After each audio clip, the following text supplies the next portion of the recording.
Greetings, this is Jim Lindsay. This is a lesson to show you the Irfanview image editor. This is a free program that works on Windows computers. I've used it for a real long time and I like it a lot. I use it probably at least every other day. I use it for something. When I was doing web, when I was actually maintaining our websites, I used it every day, many times a day. But I still use Irfanview like crazy, especially with regard to Blackboard. If I'm getting images and including those in announcements and all sorts of stuff like that, I use Irfanview. So I wanted to show you where to get it. I've mentioned it in a couple of the LinkedIn tutorials. For example, if you wanted to get a picture of your company's logo or where you work or something that means something to you, and then you want to crop out or cut out a certain part of it and size it so it fits especially well in the LinkedIn banner area, this is a tool that you would use for that. So let me show you where to get the software. So there, in this optional lesson for image editors for Irfanview here, I've got this link to the download page for Irfanview. If you open this up, this link opens the web page irfanview.com. You can see it spelled right up there, irfanview.com. And then what you do is there are some links right here for either the 32 or 64-bit. I would imagine every one of you has a 64-bit installation of Windows. If you wanted to check that, what you would do is the following. You'd go down to the settings, basically go to the control panel, and then look at your system, and then come down here to About, and it's going to tell you, your Windows install, and including the system type. This is a 64-bit operating system on a 64-based processor, and so that tells me, okay, I need to get the 64-bit version of Irfanview in order for it to work right. So I download that and then I install it, and what it looks like when you install it is this right here. Open it up, and doesn't look like much. It's just basically a box. Until you start opening images with it, you don't really get the option to do much with it. So I have two images on my computer that are, I have actually three images here, and they're big images. If I hover over the top of this, you can see, for example, this is 2,592 pixels by wide by 3,872 long. This one right here is another one, similar size, and these were taken with a digital camera. They're, these were not taken with a phone, so these were taken with a real camera, and they're big files. You can see like this one is 2.77 megabytes. This one right here is 2.4 megabytes. I've got a bigger one right here that's 2.87 megabytes. That's of WKU's campus. You can see that one is 4,000 by 3,000 pixels. So these are some great big pictures, and if we were to open those and put them out to their real size, and it would take up many times my screen. And so what I use Irfanview for is just some of this. I wanted to show you cropping. I wanted to show you some of the effects that it has, and then I wanted to take this great big one here and show you how you would cut out a certain part of it and resize it to a specific dimension so that you could use it in something like LinkedIn. So let's do that. So I'm going to take this big one right here, and I'll double click it to open it. Because I use this so much, I have this set as my default program to open images. If you did this, it may open it up in like Microsoft Paint or Microsoft Images or something like that. If it doesn't open for you automatically, what you can do is with the program itself, open, you can go to Open, File, Open, and then navigate out to the place where the image is that you want, and I believe this one is a 0059 file right there. It's a picture of a float. It's a unicorn float, sort of a silly picture, but you can see I'm way zoomed out on this thing. I'm at like 16%, right? If I were to zoom in on this and get this to where it's actually getting to like 100%, I've lost it. Here, where'd it go? Bear with me 1 second. Okay, so I reopened the picture, and as you can see, if I were to look at this at full size, it's really big, right? So what I want to do with this, let's say I just want a certain portion of this goofy picture. I want to make it smaller because it's a really big file. When it's a really big file, if you're trying to send it through to somebody else through a text or to upload it to a website, it goes slowly because it's such a big file.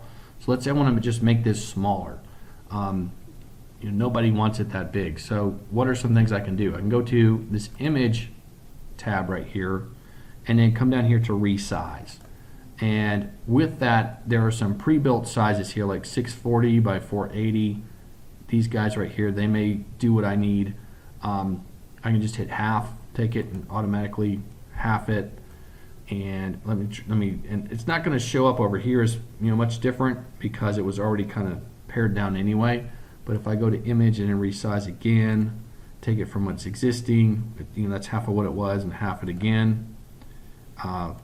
See, it's going to start to come down. Let's do it one more time just so you can see how it basically will bring it down. So now it's much smaller, right? So that's one of the things I can do with it. Let me show you the cropping ability. Let's say I just want to have like the unicorn's head here. And so what I do is I just left click and drag. And let's say I just want that portion right there. And if that's what I want, I then go to edit and I go to crop. And it cuts off that picture, and you can see if I make that bigger, you'll see that that's all that's left is just the head and the horn and the fence behind it of this float. So there's some resizing for you, using the pre-built buttons as well as the selecting something and going to edit and hitting crop. And cropping is kind of cool because like a long time ago, back when there was film in cameras, my brother was a photojournalist, and so I remember when we graduated from he graduated about a year or so before I did it from WKU. He worked as a journalist, a photojournalist, and so I would go and visit him sometimes. And when we'd go out at night, and he would shoot ball games or accident scenes or whatever the newspaper needed him to do, and then we'd go back to the paper, and in the development room he would process the film, and then to crop like this, we just selected what we wanted and hit edit crop. What they had to do was crazy. They had the equipment which basically would shine light through developed film, and then they had this huge bin, and it was full of cardboard slats, and they would take these cardboard slats, or he would take these cardboard slats and then just manipulate these things, basically make this, what you see, like you take 2 cardboard slats to cover up the sides and then a couple right here to cover up this horizontal stuff to get exactly what they want, and they had to adjust it down to where it was the right size. So the ability that we have to just do this just by selecting and clicking, it's so convenient.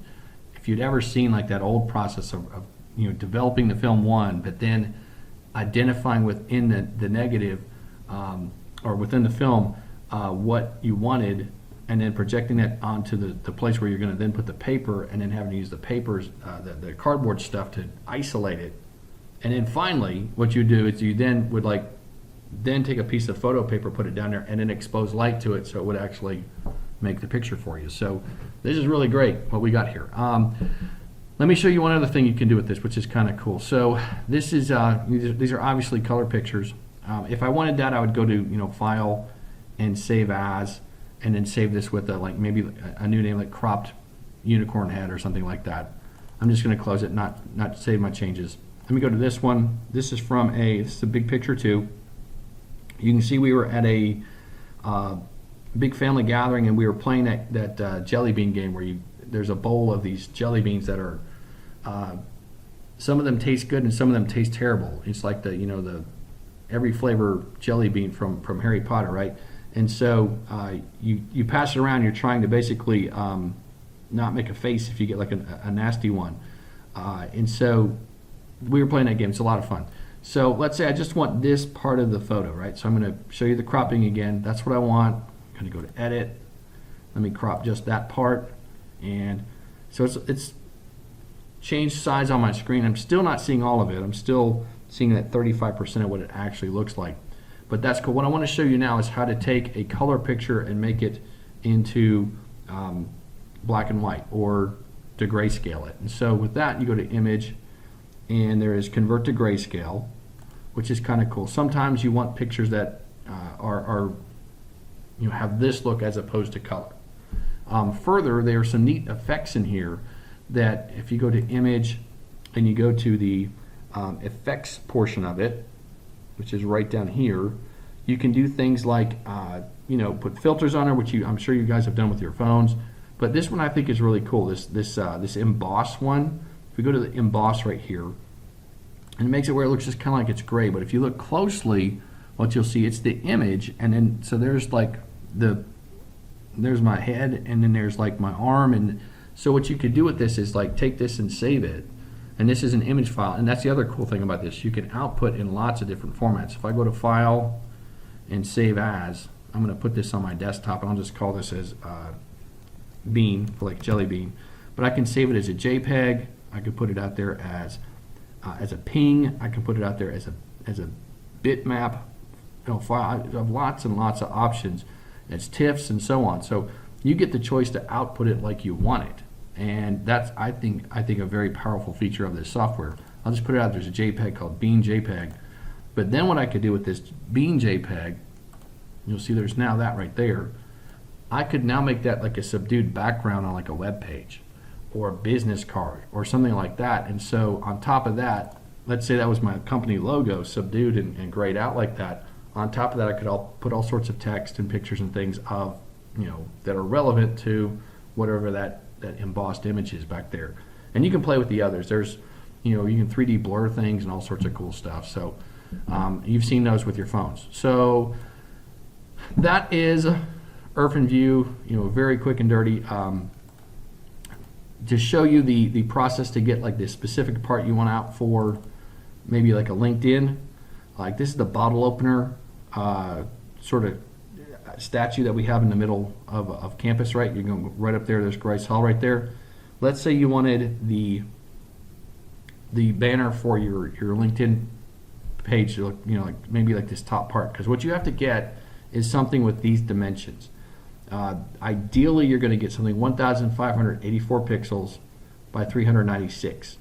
If you divide that total, or the bigger number by the little number, what you get is, okay, so what that means is basically the screen, when you get to this image right here, what you need is something that if you would divide it into equal chunks, you need something for the one dimension you have going this way, needs to be 4 equal sizes of that same measure going this way. So it's going to be 4 to 1. So we're essentially looking for something about kind of like, about like that. Now, is that exactly right? Probably not. I'm going to go ahead and crop that.